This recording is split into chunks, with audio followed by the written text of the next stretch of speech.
Godavarikhani one town police station పరిధిలో ఒక వ్యక్తి కళ్యాణ్ నగర్ లో వ్యాపారం చేస్తున్నటువంటి ఇద్దరు వ్యాపారస్తులకు ఫోన్ చేసి ఒక్కొక్కరు తలా 10 లక్షల రూపాయలు ఇవ్వాలంటూ లేనిచో వారి కుటుంబ సభ్యులకు హాని చేస్తానంటూ బెదిరింపులకు పాల్పడ్డాడు. అంతేకాకుండా గత కొంతకాలం క్రితం గోదావరికని చౌరస్తాలో ఒక వ్యక్తిని మర్డర్ చేసింది నేనేనంటూ అదే పరిస్థితిని ఫ్యామిలీకి కూడా పడుతుందని సదరు వ్యక్తులను బెదిరించాడు. అటు ఫోన్ బెదిరింపులతో భయపడిపోయిన వ్యాపారస్తులు ప్రాణభయంతో భయాందోళనకు గురై ధైర్యం చేసి ఒక వ్యాపారి ఇచ్చిన ఫిర్యాదు మేరకు ఇన్స్పెక్టర్ ఇంద్రసేనారెడ్డి ఆదేశాల మేరకు ఎస్ఐ కె రమేష్ కేసు నమోదు చేసి దర్యాప్తు ప్రారంభించారు. సదరు వ్యాపారి దరఖాస్తులు అతన్ని బెదిరించిన వ్యక్తి ఫోన్ నెంబర్ తెలపగా అటు ఫోన్ నెంబర్ ద్వారా ఆధునిక సాంకేతిక పరిజ్ఞానాన్ని ఉపయోగించి గోదావరికని పోలీసులు చాకచక్యంగా పట్టుకుని అతన్ని గోదావరికని చంద్రశేఖర్ నగర్ కి చెందిన యాదన వేణి తిరుపతి సన్ ఆఫ్ వెంకటిగా గుర్తించి ఈరోజు అరెస్ట్ చేసి అతని వద్ద బెదిరింపులకు పాల్పడడానికి ఉపయోగించిన ఫోన్ను స్వాధీనపరుచుకుని రిమాండ్కు తరలించడం జరిగిందని సిఐ తెలిపారు.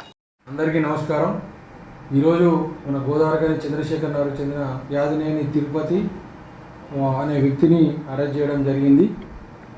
ఇతను గత 18వ తారీఖు 7వ నెల 2025 రోజున రాత్రి కిరాణం షాపు యజమానులను ఫోన్ చేసి 10 లక్షల రూపాయలు కావాలి అని బెదిరించి వాళ్ళను గతంలో మన గాంధీ చౌక్లో మంతిని సుమన్ను చంపింది నేనే, మీకు కూడా అదే గతి పడుతుంది, 10 లక్షల రూపాయలు మనిషికి 10 లక్షల రూపాయలు ఇవ్వాలని చెప్పేసి వాళ్ళకు ఫోన్ చేసి బెదిరించినాడు.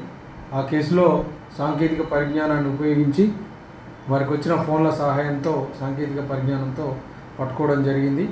ఇతను వాళ్ళ దగ్గరే ఆ కిరాణం షాపు యజమానులు ఎవరైతే ఉన్నారో ఫోన్లు రిసీవ్ చేసుకున్నవారు వారి దగ్గరనే అమాలి పని చేసుకుంటూ వారి యొక్క కదలికలు, అంటే వాళ్ళు ఏం చేస్తూ ఉన్నారు, డబ్బులు ఎక్కడ పెడతారు, డబ్బులు ఎలా వాళ్ళు రొటేషన్ చేస్తున్నారని గమనించి వీళ్ళని బెదిరిస్తే ఖచ్చితంగా డబ్బులు మనకు ఈజీగా ఇస్తారన్న ఆలోచనతో వాళ్ళకు ఫోన్లు చేసి బెదిరియడం జరిగింది. వారు భయాందోళన ఫస్ట్ సైబర్ నేరాలకు సంబంధించి అని అనుకున్నారు, కానీ తర్వాత 2-3 కిరాణా షాపు యజమానులకు అదేవిధంగా రావడంతో భయాందోళనకు గురి అయి మన పోలీస్ స్టేషన్లో కంప్లైంట్ ఇవ్వడం జరిగింది. దాని ఆధారంగా ఇతన్ని ఈరోజు టెక్నికల్గా పట్టుకొని అరెస్ట్ చేయడం జరుగుతున్నది. ముఖ్యంగా వ్యాపారస్తులకు తెలియజేయనిది, ఏమైనా ఫేక్ కాల్స్ అంటే సైబర్ నేరాలకు సంబంధించిన ఫేక్ కాల్స్ వస్తున్నాయి, దేనికి కూడా ఎవరు కూడా భయాందోళన చెందాల్సిన అవసరం లేదు, ఫోన్ కాల్స్కి రెస్పాండ్ కావాల్సిన అవసరం కూడా లేదు. మీకు ఏమైనా అనుమానం ఉన్నట్టయితే పోలీసులను సంప్రదించాలి. దాని ద్వారా ఎవరు అది ఫేక్ కాలా లేకపోతే ఇట్లాంటి బెదిరించే ఎవరైనా ఉన్నారా అనే దాన్ని పోలీసులు ఛేదించడం జరుగుతుంది. కావున పోలీసుకు ఏ సమాచారం ఉన్నా తెలియజేయాలని ప్రజలకు, వ్యాపారస్తులకు